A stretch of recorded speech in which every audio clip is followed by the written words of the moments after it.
So we're back here on location at the Rusty Ranger tailgate. I picked up this Vector SR80 on eBay. I won this auction. It was reasonably cheap, and I like these deep V hulls, so I wanted to try it out. It seemed pretty good for the price, and I actually just took it out on the creek here. You've all seen the unboxings, so we'll skip all that. First thing I did was actually break off the little tab. This lid is notorious for coming off if you read all the reviews. That's actually a big part of why they get the lower reviews. But anyway, I'm gonna get a new deck lid. I wanted to run it first and see if it was worth buying anything extra first. But yeah, I turned this too hard. It was my fault and I snapped it off. But I think what the key is to hold this lid on, it comes off, is just to fill in this back. So I'll clean this up and just fill that in, and that pushes the deck lid forward. And with that, it will hold it in and it won't come off when it capsizes. Anyway, so I improvised on that for now. It worked pretty well. I just put a 3S battery in there, a little Z50 or 80C, sorry. Forgetting my own discharge rates here. Anyway, I took this thing out on the creek and it was incredible. Although the first thing I gotta say is, the first thing I do is these all come stock in the middle on the servo arm for the rudder arm. And if you want the maximum leverage and maximum travel out of your rudder, if you're on creeks and stuff, you want to move it to the very end here on the servo arm, because that gives the servo the maximum leverage over the rudder, and it just really spins on a dime. I mean, almost jet boat handling.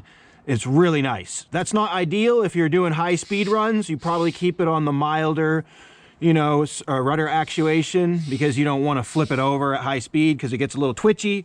But for my uses, that was perfect, and you'll see in a minute here. But anyway, yeah, we got this water-cooled 1800 kV motor. I believe it's a 60 amp ESC. It's got two XT60 plugs. You can see I've got the loop in there because I was just running the 3S battery. It is 4S capable. I'm not sure how they do that on these low amp ESCs, because in all the bashers, you know, you need at least 120 amp to run 4S. The 100 amp will blow. They're good on 3S.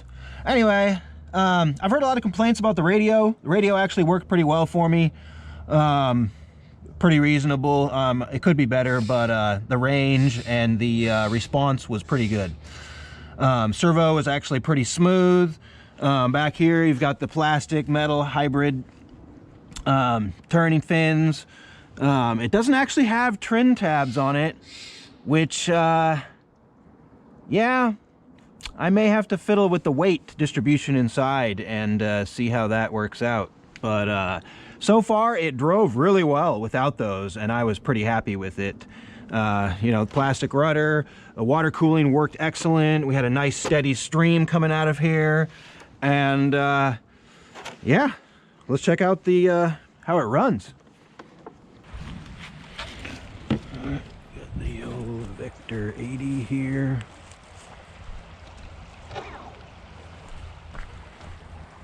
I think we'll do a gentle start.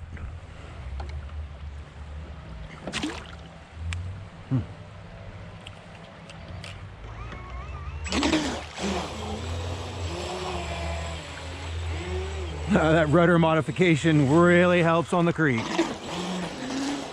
First thing I did.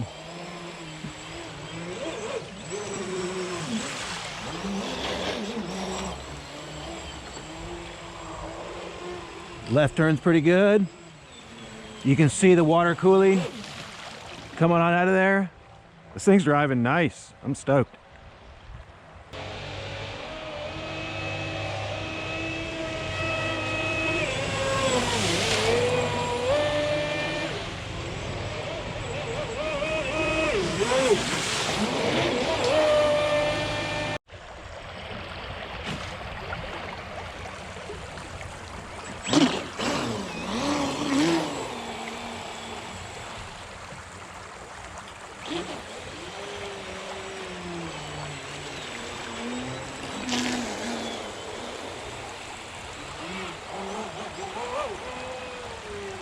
The beaver.